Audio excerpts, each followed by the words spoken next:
ഓലക്കുടയുമെടുത്ത് ചെറുഞാറു നടന്നൊരു കാല് തന്നു ഓടി നടന്നൊരു പെണ്ണെ. കയ്യിൽ കരിവളയിട്ട് കണ്ണിൽ കൺമഷി കൊണ്ടുവരച്ച് പിന്നെ വാർമൂടിയൊക്കെ വിരിച്ച് നല്ല ചേലുള്ള പാവാടയിട്ട്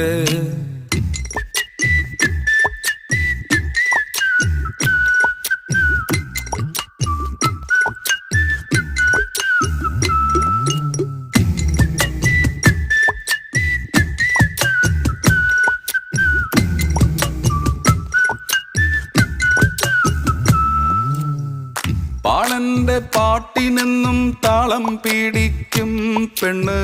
താളത്തിനൊത്ത് നല്ല ചൂട് വച്ചിടും. പാടത്തിൻ്റെ ഓരത്തവൾ എന്നും ഇരിക്കും തെച്ചി പൂവ് പറിക്കാനായി മെല്ലെ